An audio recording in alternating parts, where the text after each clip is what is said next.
This is CBN NewsWatch.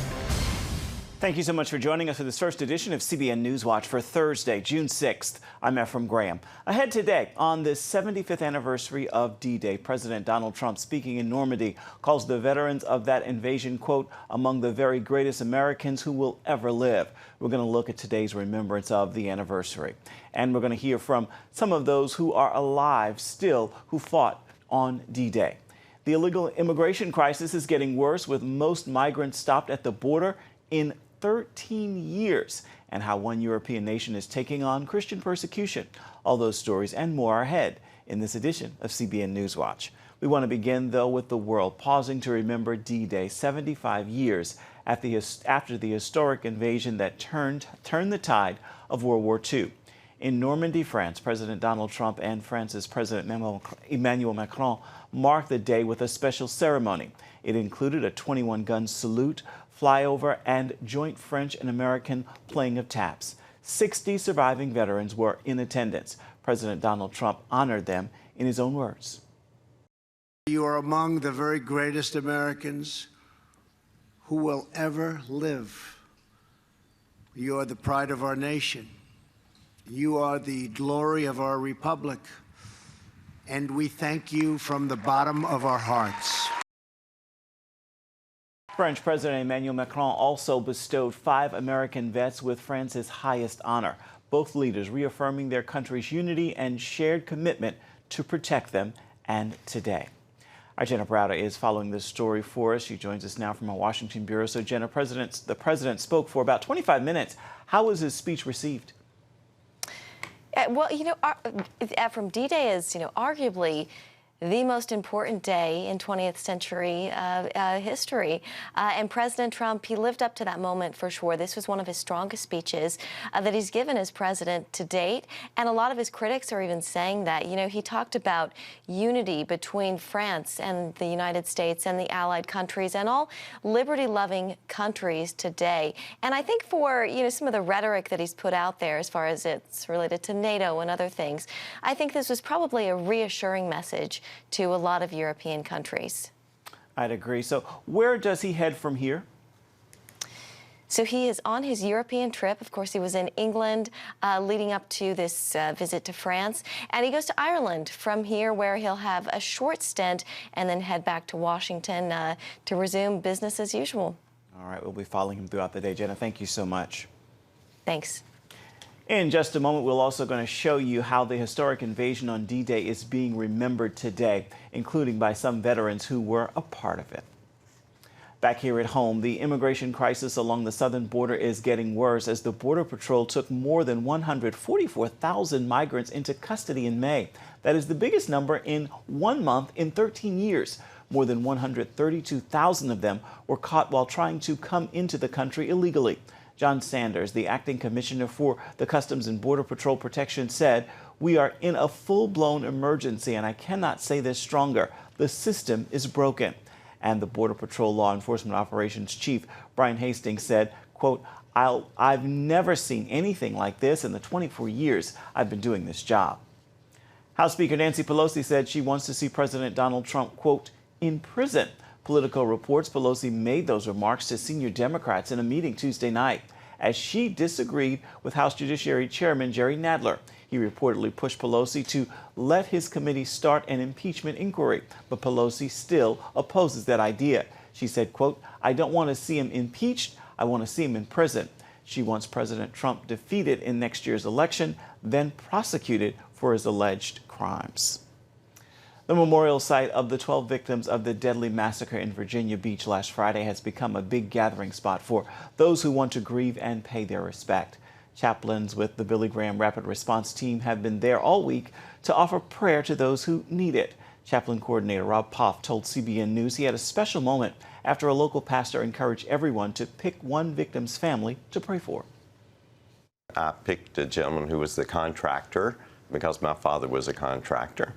And Sunday afternoon, I met his granddaughter. Yesterday, I was able to meet his family, parents and wife and son. And that was very moving for me to be able to think that's who I'm praying for. And then I was able to pray with them in person. The city of Virginia Beach is honoring the 12 victims of Friday's tragic shooting at a special event called VB Remembers. It happens today at Rock Church in Virginia Beach. You can watch it live on the CBN News Channel. It'll begin at 7:30 p.m. Eastern. Now, if you would like to help the families of the victims of Friday's tragedy, CBN's Operation Blessing is taking donations for them. 100% of your gift will go to the families to help them in their devastating time of need. Female genital mutilation, also known as female circumcision, is the cutting off of female genitalia for traditional or religious purposes. The World Health Organization says the practice violates human rights. Many countries have passed laws against it, but it is still happening. More than 200 million females have been cut in Africa, Asia, and the Middle East, some even right here in the United States. The result? The World Health Organization reports many suffer severe pain, excessive bleeding, urinary infections, sexual problems, and complications with childbirth. In Kenya, some Christians are working to end FGM there. On this week's episode of The Global Lane, Harvest of Hope Africa's Frederick Manuku explains Massacre men how they force their daughters to submit to the butchery so they can be married off in exchange for cattle. They believe that if a girl one is circumcised, she's mature, she can be given off. Doesn't matter at which age. Some they are given out at even 11 years. And also because men are away for a long period of time, they just want to make sure that the women stay faithful. They believe that they will not be sexually active if they are circumcised. Now you can hear more on how some bold Christians are bringing hope to the young Massa girls in Kenya by rescuing them from FGM, forced marriage, and sexual slavery. You can watch The Global Lane tonight at 9:30 Eastern on the CBN News Channel. Many recognize June as Gay Pride Month, and with a recent push for legislation to broaden anti-discrimination protections for LGBTQ Americans, many worry a message is being sent that if the church doesn't get on board, there could be negative consequences. But a former transgender man and former lesbian told CBN's The Prayer Link that it was going to a church and hearing godly teaching that set them free. Jeffrey McCall lived for 2 years as a woman named Scarlett. During that time, he said he would secretly listen to Pastor Jensen Franklin, and it was those messages that ultimately hit home and began the process of freedom for him. I wasn't obviously going to go to church as Scarlett, and during that time period, when I would listen to him, it was just so many different things he said. And I'll never forget one message, Deep Wounds, Deep Healing, and it talked about just such deep wounds that sometimes we have and about the Lord can heal them. And that was one message that specifically stuck out to me, to know that there was a process of healing the Lord could bring to any of us. You can hear more about Jeffrey's transformation by tuning in to The Prayer Link, which is coming up next right here on the CBN News Channel, or you can watch it at cbnnews.com. Coming up on the 75th anniversary of the massive Allied invasion on D-Day in 1944, the historic event is being commemorated and remembered, including by some of those who are still alive and took part in the battle. We're going to have that story coming up next. Life. It's meant to be lived fully. Jesus said it. I came to give you life. Life to the fullest. Life in your family. Life in your finances. Life in your body, mind, and spirit. Life in your everyday. At CBN.com, we're taking what Jesus said seriously. We're here to help you discover life. Life. Live it fully. CBN.com. Want to be a part of a community that inspires your spiritual growth while winning prizes? The all-new MyCBN app. Connect with the community for prayer and encouragement. Track and set spiritual goals. Enjoy conversation starters with friends and family. And collect points to win prizes. The all-new MyCBN app. A great place to belong. Download the app at cbn.com/mobile. Grow, connect, have fun. The all-new MyCBN app. Watch breaking news, in-depth exclusive stories and programs, from health to entertainment, you won't find anywhere else. The CBN News Channel, a perspective you can trust. Enjoy credible news reporting from around the world. Discover inspiring programs and stories of hope, all in one place, from a Christian perspective. The CBN News Channel, a perspective you can trust. Check your local listings or visit cbnnewschannel.com. Come home to the sounds of Southern Gospel from CBN Radio. You'll enjoy a rich Southern blend of bluegrass, classic gospel, and Southern gospel favorites like the Gaithers, the Crab Family, and bluegrass sounds like Mountain Faith. So make yourself at home with the all-new CBN Southern Gospel, now available at cbnradio.com.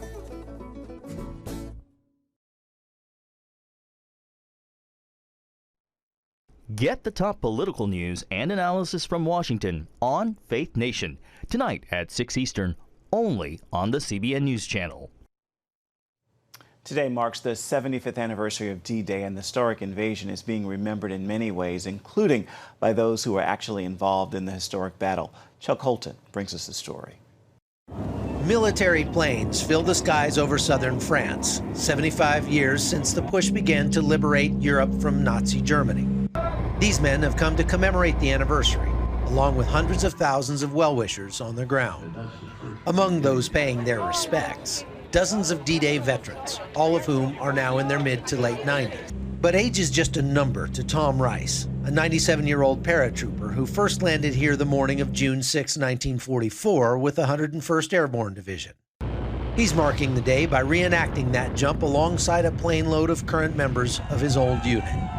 The landing isn't perfect, but Tom comes up smiling, proving he's still as tough as nails.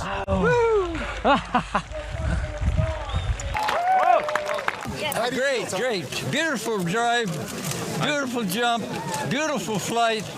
Everything was perfect. That was hard going on the D-Day jump. I landed standing up for the most part, and then went down to my knees and bounced a couple times because I had so much equipment. And I had a difficult time getting out of that equipment. Down below, Rangers from the U.S. Army's 75th Ranger Regiment got a chance to climb the cliffs at Pointe du Hoc, a pivotal objective which was captured by American Rangers under heavy fire on D-Day. For us, it was, we had the ropes, the cargo let. It wasn't a huge challenge, but I can only imagine the difficulties they saw on the single ropes with people shooting grenades, bombs going off. It would have been just an amazing thing to be able to do. Veterans now in their 90s looked on as the Rangers climbed and remembered what it was like in 1944. It brings back a few bad memories because the boys that got killed. That was pretty sad. In fact, I get angry when I think about it. This is my 8th trip total, and well, it's a last hurrah. I'd be over 100 if we had an 80th, and I'm definitely not going to come here after my 80th. Those privileged to be here say they are getting a better sense of the price paid by those who gave their lives on these beaches 75 years ago. And the current Ranger Regimental Commander reminds people there are still American heroes making those sacrifices today. We don't talk about much, but the reality is that heroic actions are taking place on the modern day battlefield every single day. I see it against the modern day enemy, and it's pretty impressive. We don't talk about it much, but actions very similar to what occurred here are happening every day. For CBN News, I'm Chuck Holton. Still ahead, it's been called the largest and least talked of humanitarian crisis in the world today. We're talking about Christian persecution. We're going to take a look at how one European nation is responding to the challenge. Life. It's meant to be lived fully. Jesus said it. I came to give you life. Life to the fullest. Life in your family. Life in your finances. Life in your body, mind, and spirit. Life in your everyday.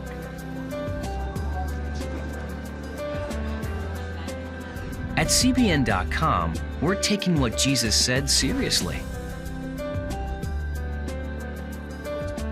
We're here to help you discover life. Life Live it fully. CBN.com.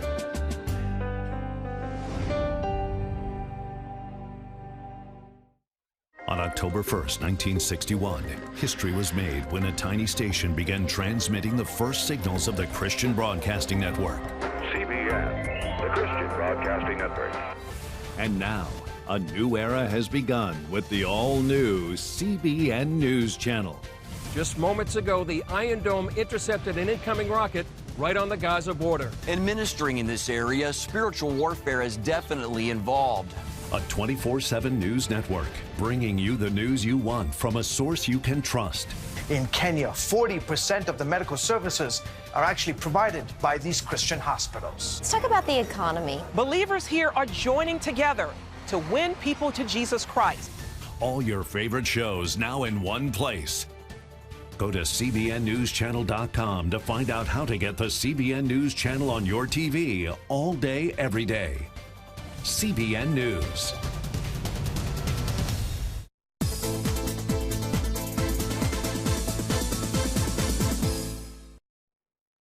Welcome back. One European nation is deciding to confront the problem of Christian persecution head on.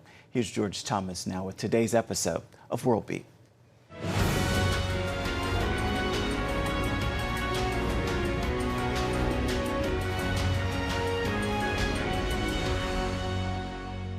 Hello everyone, welcome to World Beat, where we show you what's happening in the world and how you can pray about it. Some have called it the largest and least talked of humanitarian crisis today. What is it? It is the ongoing persecution of Christians around the world. It is so bad that the British government recently warned that the suffering of Christians is at near genocide levels, and that the faith is being wiped out from parts of the Middle East in particular. From Afghanistan to Zanzibar, Christians risk imprisonment, physical torture, beheadings, rape, and even death simply for deciding to follow Jesus Christ. According to Open Doors, the persecution levels are intensifying in Africa, Asia, and the Middle East. One country that is determined to help suffering Christians is Hungary, so much so that it even has an office set up to help persecuted Christians. Joining me is the gentleman in charge of that effort. Tristan Abej is the state secretary at the Hungarian Prime Minister's office. Mr. Tristan, thank you so much for coming on the show. What is the objective of your office? Hello, and thank you for having me. Hungary was the first country to start a government program dedicated to the aid of persecuted Christians. And our goal is twofold. First, raise awareness among other international organizations and governments for the issue of Christian persecution. And the second one is to start an actual humanitarian program. And ever since, we have been supporting Christian communities who are either threatened or persecuted or discriminated in the Middle East and also in Africa. Why is this initiative so important to your government? Hungary is a Christian nation. I'm representing a Christian democratic government of a Christian nation. We are proud about this. But we declare that our nation, our history, and our culture is based on Christian values, and we need to protect that. And recognizing the fact that Christianity is the most persecuted religion in the world, we have a double moral obligation to protect these communities. One is because they are our brothers and sisters, culturally speaking. They are the cradle of our civilization. These communities represent the very beginning of Christianity and therefore our culture and civilization.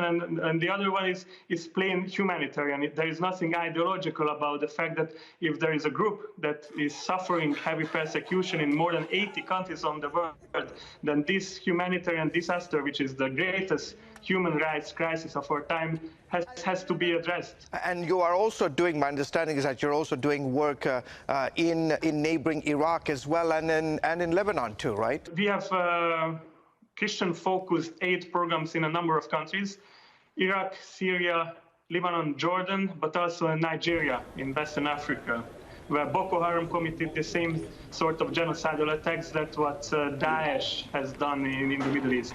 Why has it been so difficult for you to rally a coalition of like-minded governments across Europe and around the world to address this issue head-on? We suspect that there is political cause for this neglect.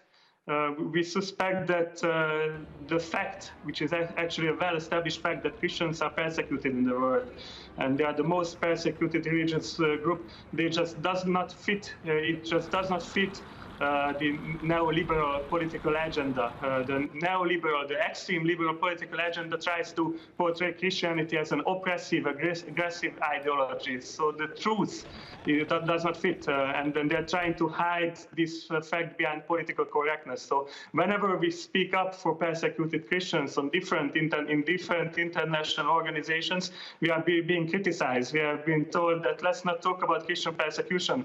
Let's talk about persecution of religious, ethnic, and even sexual orientation minorities. And all those groups are important for us. We do support projects for them as well. But we think that if Christianity is the most persecuted group currently in the world, which is, then this problem has to be addressed.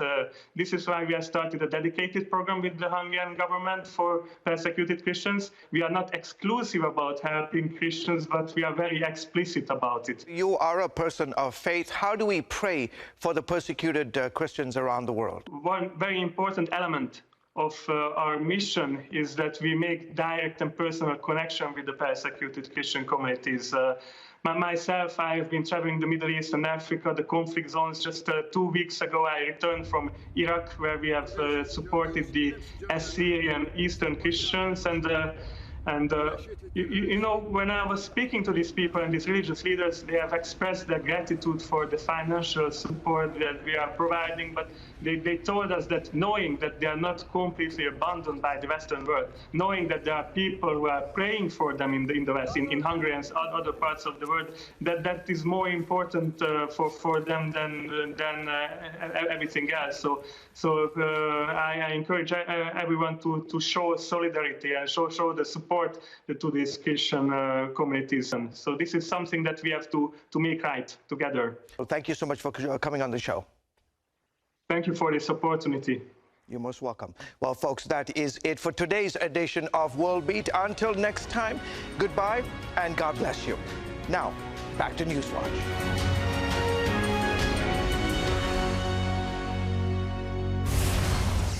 Coming up, a most unusual display of the Bible in Washington, not just as the book itself, but through more than 3,000 pieces of art. We're going to have that story when we come back. Stay with us. Remember for a moment what it was like to be a child. You believed every story you were told. You saw a world full of endless possibilities. What stories will the world's orphaned and at-risk children believe? We believe the Bible tells the only story truly worth believing. We believe that every child should have the opportunity to dream, the chance to take challenges and turn them into possibilities, the chance to stand on the promises of God, to recognize their place in the greatest story ever told. They have their whole lives ahead of them. Theirs is a world of endless possibilities. They are looking for a story to believe. We will tell them that story. Will you join us?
Out the CBN News Daily Rundown podcast each weekday with me, Caitlin Burke.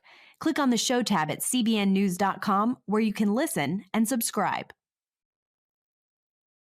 The entire Bible was on display this past weekend at the National Mall in Washington, but it wasn't just words on pages. As Paul Strand now reports, it was a unique vision of a German painter spread across more than 3,000 pieces of art.